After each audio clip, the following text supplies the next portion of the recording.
chapter 22, part 8, and most assuredly the last part.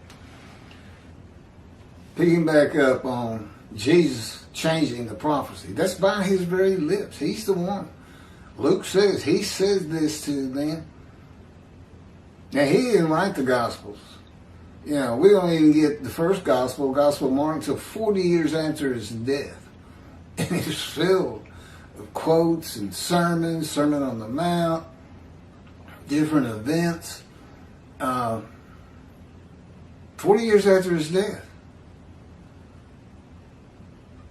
Well, whoever wrote that Gospel, nobody thinks it was Mark, Matthew, Luke, or that's the Apocrypha and Pseudepigrapha, books attributed to other people, or hidden books. They just, whoever wrote it, attributed it to Mark, for instance. This is where I left off. Jesus says all things written by the prophets concerning himself are accomplished by his riding an ass into Jerusalem to be delivered to the Gentiles, mocked, scourged, put to death, and rise on the third day. No prophet of the Hebrew Bible wrote this. None. Or any other holy scriptures that didn't get canonized, if there is such a thing. This is not what Zechariah chapter 9 verse 10 says. It is not written by the prophets in any book of the Holy Scriptures. It cannot have anything to do with Isaiah 53 and the covenant with God to receive long life and make the many righteous by his knowledge. Okay, the Hebrew Bible, Christian Old Testament, looks like I'm doing the last two paragraphs. Great Scroll of Isaiah, Apocrypha, and the Pseudepigrapha are all the possible scripture that Jesus could be referencing, and not one book mentions a son of man, God's righteous servant of Isaiah 53, son of God, a man who is God, or any man to be delivered to the Gentiles, mocked, scourged, and put to death, a man who dies for the sins of other men, any man who is to rise from the dead on the third day, or a man who is sacrificed or made to sacrifice himself by God. Another example is Jesus' use of the prophecy of Malachi chapter 3 verse 1. This is where God says, I'm sending my messenger before me to clear the way, and I shall return to my temple suddenly. And the angel of the covenant that you desire is already on the way, which we covered in, I think, 53:10. Let me just read it.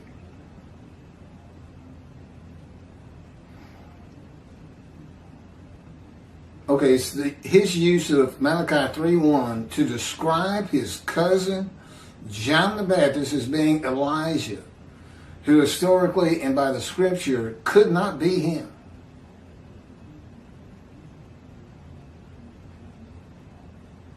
The messenger is Elijah. He's the only man mentioned in chapter 3 of Malachi. He's the messenger. God had his prophet Jeremiah write the new covenant with sin forgiveness for a time to come in Jeremiah 31. Had his prophet Isaiah describe Elijah, who I'm all for, in Isaiah 53, and had his prophet Malachi write that the angel of the covenant you desire is already coming, and the messenger of the covenant is being sent to clear the way for the Lord, who is Elijah. Jesus uses Malachi chapter 3 verse 1 to describe his cousin John the Baptist to be Elijah, but leaves out the angel of the covenant. He didn't mention it. He uses the first two parts of that verse, but not the part where God says the angel of the covenant you desire, sin forgiveness, is already on the way. Why do you think he let that out? Because if John the Baptist is Elijah, The covenant's there. And there's nobody's sins to die for. All the Jewish people in the time of Jesus would have been sin-free if John the Baptist is Elijah. That's why the angel leaves early, by the way.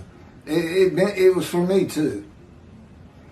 There are two specific covenants to come in the day of the Lord. The new covenant with sin forgiveness must come with the angel of the covenant that you desire. For the reason the covenant of friendship comes with God's servant David. Moshiach, never be me. Jesus said, this is he, talking of John the Baptist, of whom it is written. No, it's not. Behold, of whom it is written, behold, I send my messenger before thy face, which shall prepare the way before thee. By thee, I assume he means himself. Christianity thinks he is God. Jesus is saying that John was clearing the way for Jesus as the Lord, as the Son of God, or God incarnate, and a renowned teacher of the scripture at synagogues as a young boy. Jesus knew that the Jewish people were without sin if John was Elijah. And in the book of Hebrews, he confirms that what he says is, and it's false, he says in the book written of me, and there's no such book, that God prepared his body for human sacrifice, no longer wanting animals for sin. So, he said it.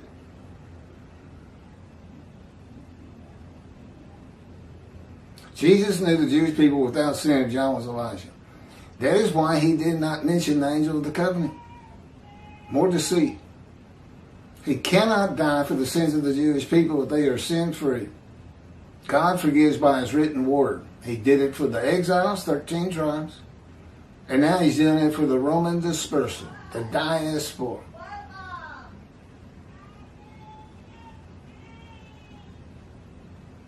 Not human sacrifice. I don't know what they're yelling at. The time to come of the new covenant is when the land blooms again and when the city, Jerusalem, shall be rebuilt as it is today for the Lord's return.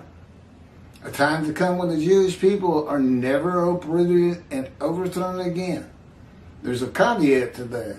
So long as the third temple's built on Mount Zion, not the Temple Mount. He doesn't want anything to do with it. Too small, tainted with Islam, and controlled by Jordan. Certainly we can find a big tract of land on Mount Zion. Between 68 and 70 Common Era, the Jewish people revolted against Rome 4 times and were defeated, murdered, crucified, and forced to flee the lands of Abraham, beginning the diaspora, the Roman dispersal. The Jewish people were overthrown and uprooted after the death of John the Baptist. The scripture says that's not supposed to happen. Not only that, God is in his temple in the times of Jesus. Malachi 3 doesn't even come into effect.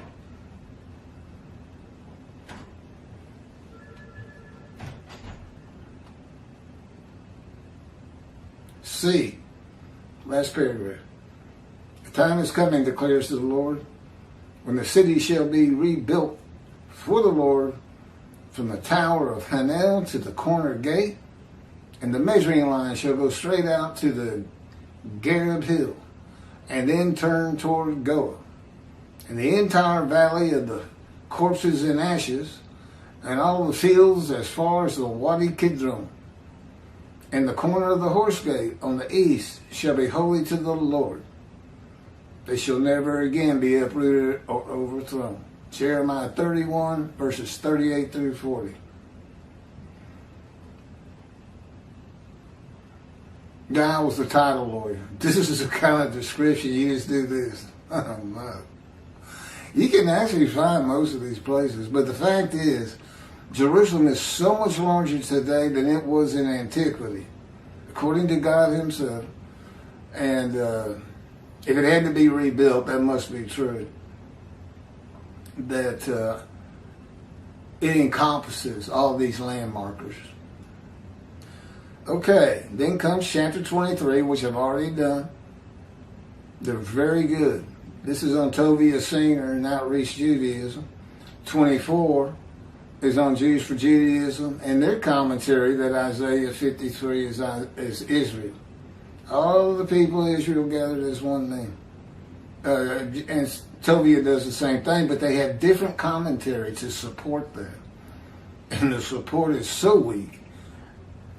It's borderline an absurdity.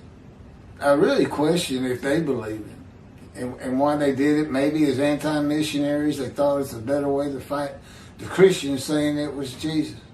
I think I've covered it a lot better than anybody. Well, God has.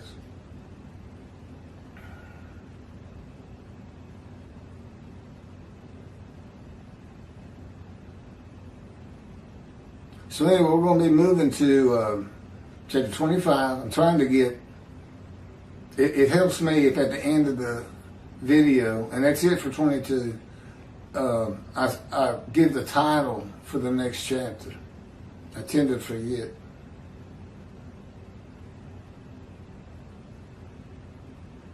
You want me to go ahead and shut it off? I can find this.